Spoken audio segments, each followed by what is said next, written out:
1, 2, 3, 4. 1, 2.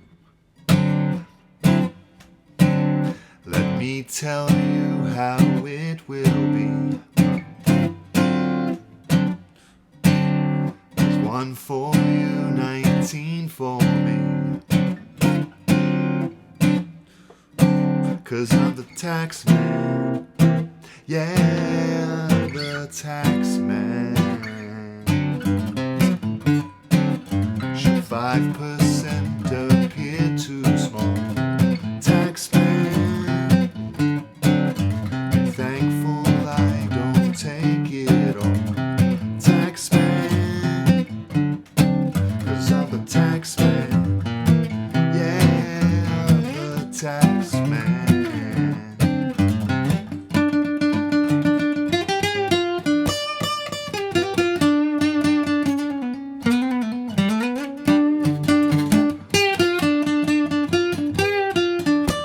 The Taxman, yeah, I'm the Taxman.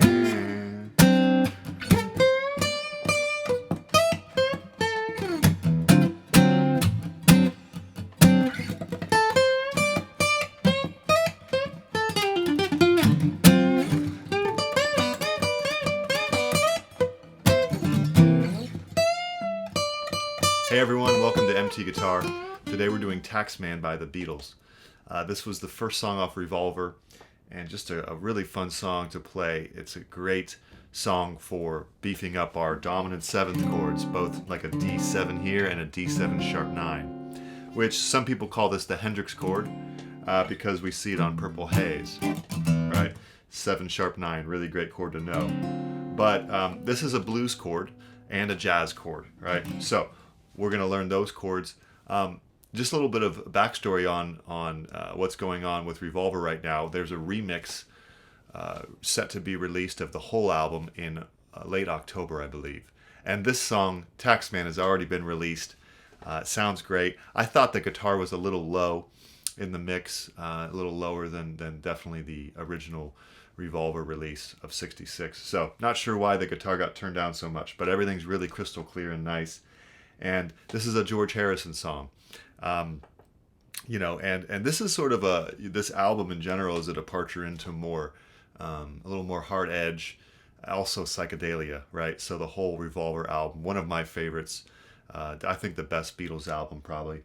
And George was really coming into his own as a writer. Now Taxman had to do with the fact that the Beatles were being taxed at this time at a 90% progressive tax rate.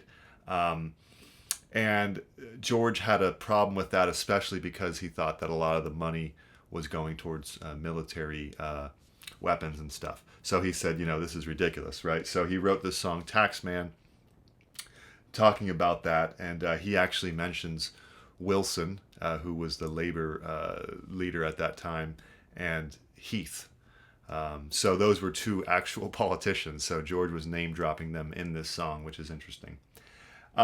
So really looking forward to the Revolver complete remix. Check out the the new version of Taxman, and we're gonna learn this song. Now what I did is I combined the guitar parts with Paul McCartney's bass line, because Paul is playing, but we're gonna take it down, right? So, and I think we should learn that. Now what I did is I combined the guitar and the bass in my arrangement. It makes it pretty tricky because of this chord right here. So that's optional, but it's fun. Then you just take it down a whole step to the C7 and up a 4th to the G7, the 4 chord, back to D. So once you get that pattern down, you could do it completely solo while combining the parts, or you could just play George's part only, which is right, and really cool. And then you have this sharp 9 chord. Now what's cool about this guitar part is it teaches us how important the backbeat is. George is only playing on the backbeat. The backbeat is the 2 and the 4. So 1, 2, 3, 4. 1, 2, 3, 4. That's where you clap at a concert, hopefully, right? Yeah, when they, come on, everybody clap. So that would be the 2 and the 4. So some jazz musicians, for instance, will practice with the metronome only on the 2 and the 4. It's a really good thing to really get in your ear and into your rhythm. So let's hop on in. Remember to subscribe, hit the bell icon. Check out the Patreon where there's a bunch of tabs, study guides, backing tracks, and it's a great way to support the channel. The other thing is there's this awesome guitar solo by Paul McCartney, and he was incorporating Indian style sort of melodic playing into his playing.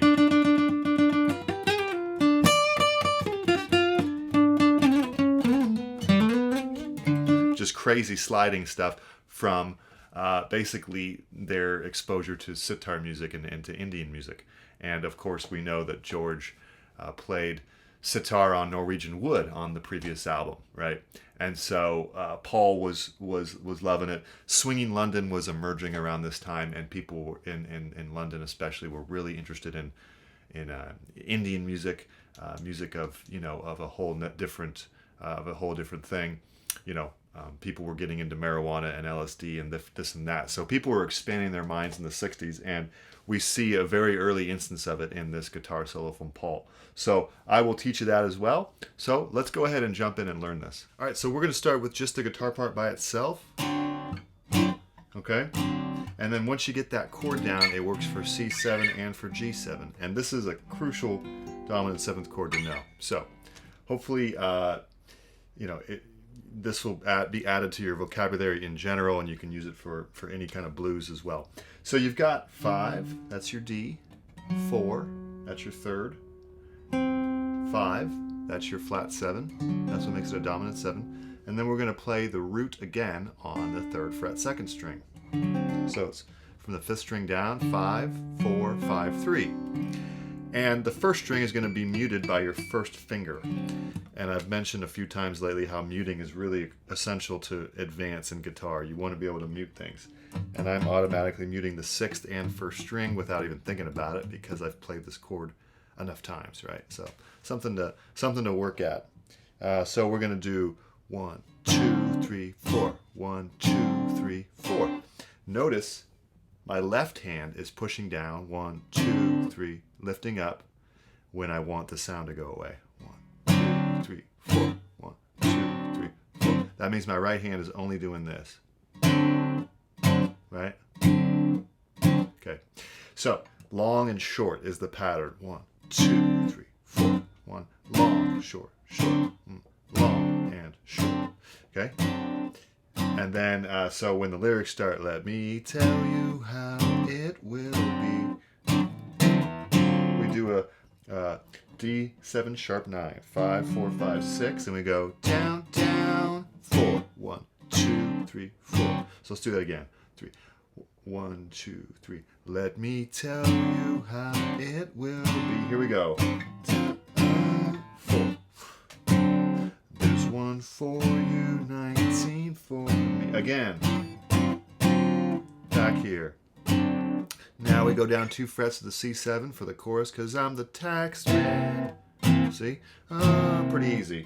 Up to G7, that's 10th fret. Same position though, same pattern of fingers here.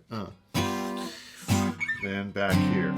And then we have another verse and chorus. It's just the same as before. Taxman. Okay? And so that continues. But there's a couple times when the C7 is a bit longer. You'll sort of hear it with the lyrics and the song. It's very obvious, right? Like when he says, and you're da da da da Taxman, right? So the order kind of changes, but that's the entire song. D7, C7, G7 are the only chords in the song. The bass line would be. Now, of course, Paul's doing.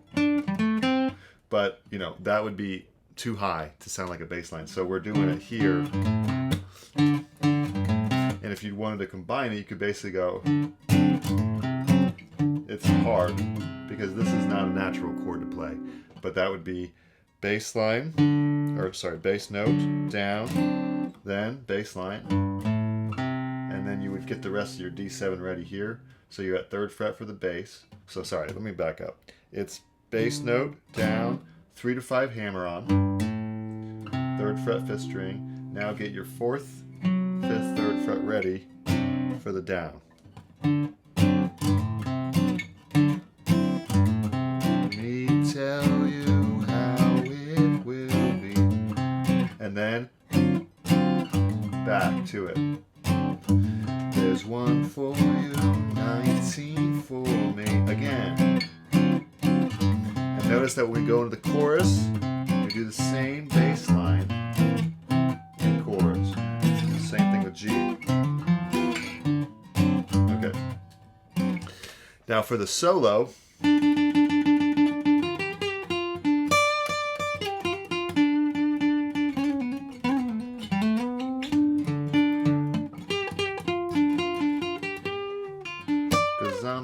it's pretty tricky because Paul was trying to do some Indian stuff. So think of your first position of D minor pentatonic here, and you're going to start with triplets here. 1, 2, 3, 1, 2, 3, 1, 2, 3. Then 10, 12, slight bend, and then 10th fret here, and then 13 to 12, slide, 10 to 12, hammer on, and then 10. 12, and then this is a little, he's trying to sound like a sitar player here, so he's going 11 to 12, 11, slide, and then 9 to 11, hammer on. So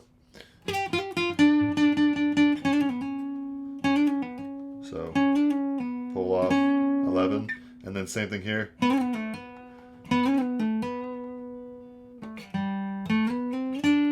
It's so fast that it's hard to teach, but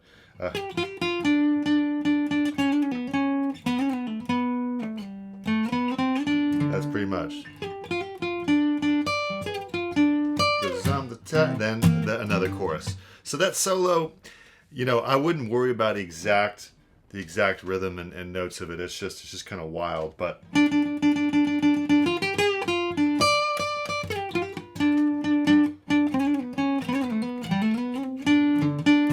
a lot of sliding on one string. So that would be the entire song, because then there's the chorus again.